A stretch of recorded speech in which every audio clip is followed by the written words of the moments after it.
Hello friends, Rakshabandhan की शुभकामनाएं। Trust गुरुजी channel में आपका हार्दिक स्वागत। फ्रेंड्स, ITR 5 में जब हम सोसाइटी की ITR फाइल करते हैं तो अक्सर MMR लग जाती है। या तो हमारा खुद का सॉफ्टवेयर MMR लगा देता है, अगर हम खुद नहीं लगाते तो CPC से MMR लगकर आ जाती है। MMR का मतलब है सीधा स्ट्रेट फॉरवर्ड 30% का टैक्स लगना और बेसिक एग्जेम्पशन नहीं मिलती है। तो दोस्तों, इसके समाधान पर आज हम चर्चा करेंगे। फ्रेंड्स, इसके समाधान के लिए सबसे पहले तो हमें यह जानना जरूरी है कि क्या सोसाइटी की इनकम पर MMR लगनी चाहिए या नहीं लगनी चाहिए। इसके लिए हम सोसाइटीज़ को दो कैटेगरी में बाइफरकेट करते हैं। एक तो वो सोसाइटीज़ हैं जिनको हम शॉर्ट में RWA बोलते हैं। RWA यानी रेजिडेंट वेलफेयर सोसाइटी, जिसको हम हाउसिंग मेंटेनेंस सोसाइटी या कमर्शियल कॉम्प्लेक्स मेंटेनेंस सोसाइटी भी कहते हैं। ऐसी सोसाइटीज़ के जो मेंबर्स होते हैं एक्चुअल में वो सोसाइटी के मालिक ही होते हैं, और अगर कभी वो सोसाइटी डिसॉल्व होती है तो उस सोसाइटी का जो भी सरप्लस होता है वो उन्हीं मेंबर्स में डिस्ट्रीब्यूट होता है, यानी अल्टीमेटली वो मालिक होते हैं।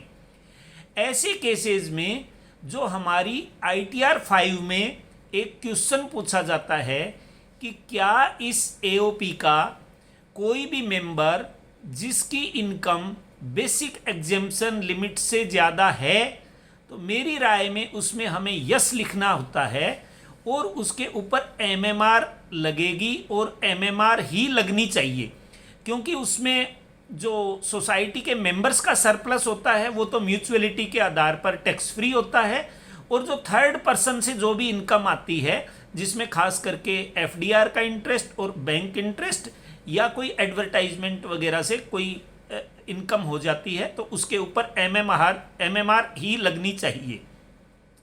उसके बाद में अगला क्वेश्चन उसमें यह होता है कि मेंबर्स का शेयर डिस्क्लोज करना होता है, तो उसके अंदर RWA यानी हाउसिंग या कमर्शियल कॉम्प्लेक्स मेंटेनेंस सोसाइटी के सभी मेंबर्स की डिटेल दी जानी चाहिए, और सभी मेंबर्स का कितने कितने % शेयर है वो अगले क्वेश्चन में वो भी हमको डिस्क्लोज करना चाहिए। अब हम आते हैं RWA के अलावा दूसरी सोसाइटीज़ के केस में, जैसे गौशाला, धर्मशाला, मंदिर। इनकी अगर कोई सोसाइटी है जो सेक्शन 12A में रजिस्टर्ड नहीं है और उसमें कोई किसी भी तरह का हम एग्जेम्पशन क्लेम नहीं कर रहे हैं, तो उसकी ITR फॉरम ITR 5 में जाती है। मेरे विचार से ऐसे केसेस में MMR नहीं लगनी चाहिए। इसलिए नहीं लगनी चाहिए क्योंकि उसमें किसी भी मेंबर का न तो कोई इंटरेस्ट कभी था, न कोई इंटरेस्ट आज है, और न भविष्य में भी कोई इंटरेस्ट होगा। अगर ऐसी सोसाइटी कभी डिसॉल्व होती भी है तो उसका जो भी सरप्लस है वो सेम ऑब्जेक्ट वाली किसी दूसरी सोसाइटी को ट्रांसफ़र होगा। ऐसे केस में MMR नहीं लगनी चाहिए, लेकिन उसमें भी MMR लग जाती है। उसके लिए हम एक जुगाड़ टेक्नोलॉजी का इस्तेमाल करते हैं।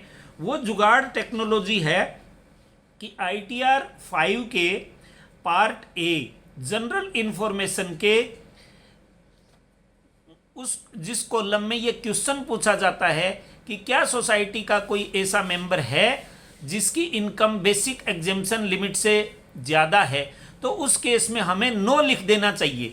हालांकि वो मेंबर तो हैं, लेकिन वो कोई बेनिफिशियरी मेंबर नहीं है, तो मेरी राय में उसमें नो आना चाहिए, क्योंकि जो बेनिफिशियरी मेंबर होता है उसकी किसी की भी इनकम बेसिक एग्जेम्पशन लिमिट से ज़्यादा नहीं है, क्योंकि बेनिफिशियरी मेंबर कोई है ही नहीं हमारा। अब अगले क्वेश्चन में वो पूछता है कि मेंबर्स का शेयर कितना है, तो उस केस में हम एक तो मेंबर के नाम के रूप में हम लिख देते हैं जनरल पब्लिक, और जनरल पब्लिक का 100% शेयर बता देते हैं। उसके अलावा किसी भी एक दो मेंबर का नाम लिखकर और उसका शेयर 0 बता देते हैं, तो उस केस में MMR नहीं लगेगी। फ्रेंड्स, वीडियो कैसा लगा? आप के कमेंट्स आप YouTube चैनल के ऊपर कमेंट्स दें, और अगर आपको वीडियो पसंद आया हो तो वीडियो को शेयर करें, चैनल को सब्सक्राइब करें। धन्यवाद।